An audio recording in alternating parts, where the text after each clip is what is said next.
Assalamualaikum warahmatullahi wabarakatuh. Jumpa lagi dalam program One Day One Book Zero, Muhammad is my hero. Hari ini kita akan membaca buku jilid ke-14 dengan judul Cahaya Semakin Bersinar. Selamat menyimak semua. Cahaya semakin bersinar. Perjanjian damai Hudaybiyah membuka kesempatan besar kaum muslim untuk berdakwah. Pada akhir tahun 6 Hijriah, sepulang dari melakukan perjanjian Hudaybiyah, Rasulullah SAW memilih sahabat yang berpengalaman untuk menyampaikan surat kepada raja-raja. Isi suratnya adalah ajakan untuk masuk Islam. Surat itu dikirimkan kepada Raja Najasyi di Habasyah. Raja Najasyi menerima surat itu dengan baik, dan di hadapan Ja'far bin Abi Thalib, beliau menyatakan keislamannya. Alhamdulillah. Surat yang lain ditujukan untuk Muqawqis, penguasa Mesir, Kisra, Raja Persia, Heraklius, Raja Romawi, Munzir bin Sawa, Gubernur Bahrain, Hauzah bin Ali, penguasa Yamamah, Harith bin Abu Syamir, penguasa Damaskus, dan surat kepada Raja Oman, Jaifar bin Julunda, dan saudaranya Abdullah bin Julunda. Demikianlah Rasulullah SAW telah menyampaikan dakwah Islam secara luas kepada negara-negara lain.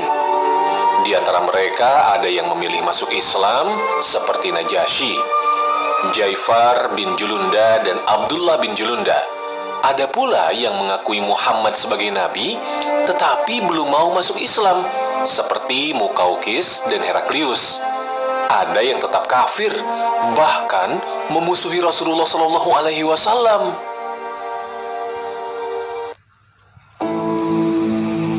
Ada kisah menarik saat Heraklius bertemu dengan Abu Sufyan bin Harb. Dia bertanya banyak hal tentang Rasulullah SAW.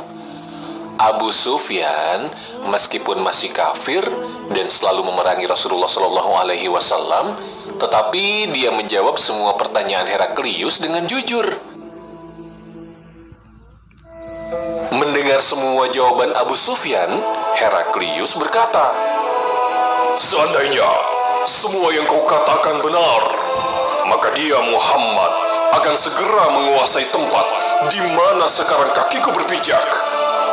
Aku yakin dia akan datang sebagai nabi terakhir. Akan tetapi, aku tidak menyangka dia datang di antara kalian. Seandainya aku bisa menemuinya, aku benar-benar akan membasuh kakinya." Lalu, bagaimana dengan orang Yahudi? Apa yang selanjutnya dilakukan Rasulullah SAW terhadap mereka?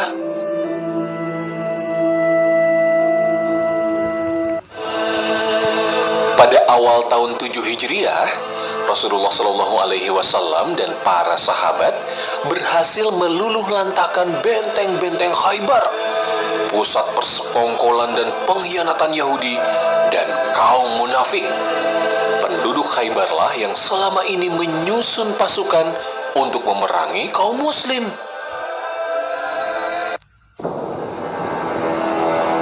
Ada beberapa peristiwa di peperangan Khaybar yang menunjukkan keistimewaan atau mukjizat Rasulullah SAW sebagai nabi dan rasul. Yang pertama, suatu pagi saat sedang menyiapkan pasukan, Rasulullah SAW tidak menemukan Ali bin Abi Thalib. Ternyata Ali sedang sakit mata. "Panggil dia kemari," kata Rasulullah SAW. Beliau kemudian meludahi mata Ali dan mendoakannya. Seketika itu mata Ali sembuh. Lalu Rasulullah SAW memberikan panji perang kepadanya. Mukjizat kedua adalah saat seorang perempuan Yahudi, Zainab bin Haris, menghidangkan daging domba beracun kepada Rasulullah Shallallahu Alaihi Wasallam. Beliau makan dan langsung memuntahkannya sambil berkata, "Tulang ini mengabarkan kepadaku bahwa daging ini beracun." Rasulullah Shallallahu Alaihi Wasallam selamat. Akan tetapi Bishr bin Bara, sahabat yang menemani beliau, memakannya. Dia pun meninggal karena racun itu. Begitulah orang Yahudi. Bahkan ketika mereka diberikan berbagai pertolongan pun masih saja ingin berbuat jahat. Bagaimanapun, Khaybar telah ditaklukkan. Semua berbahagia dengan kemenangan itu. Kebahagiaan itu semakin bertambah ketika Ja'far bin Abi Thalib, sepupu Rasulullah Shallallahu Alaihi Wasallam yang selama ini tinggal di Habasyah sejak hijrah, kembali ke Madinah.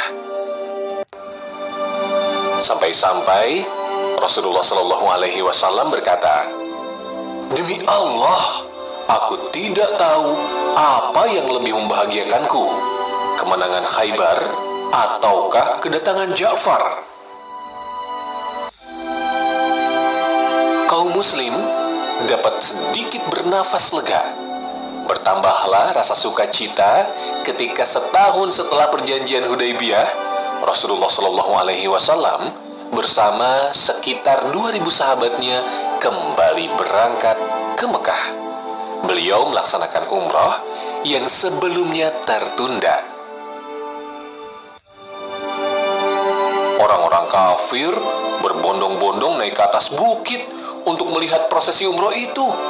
Dalam hati mereka tumbuh kekaguman atas kekuatan dan semangat pantang menyerah dari Rasulullah Shallallahu Alaihi Wasallam dan kaum muslim.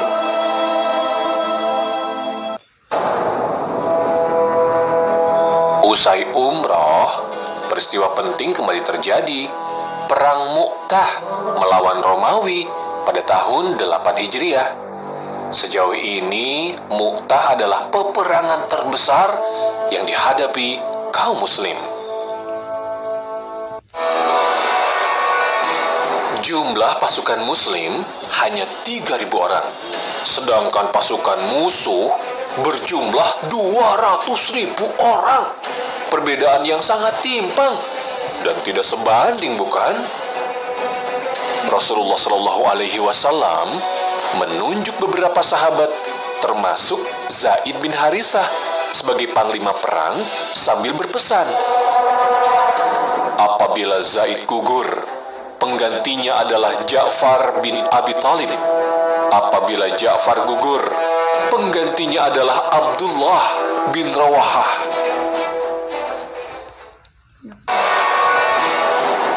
Pasukan muslim bertempur di bawah komando Zaid bin Harithah hingga Zaid syahid. Ja'far menggantikannya dan beliau pun syahid. Sesuai dengan pesan Rasulullah Shallallahu Alaihi Wasallam, Abdullah bin Rawahah menggantikan posisi Ja'far. Apa yang terjadi? Abdullah bertempur hingga syahid. Khalid bin Walid kemudian mengambil alih komando pasukan muslim. Dengan taktiknya yang luar biasa, dia berhasil menyelamatkan kaum muslim dan membuat ratusan ribu musuh mundur dengan sendirinya. Atas keberhasilan ini, Khalid digelari dengan sebutan Saifullah al-Maslul, pedang Allah Subhanahu wa Ta'ala yang terhunus.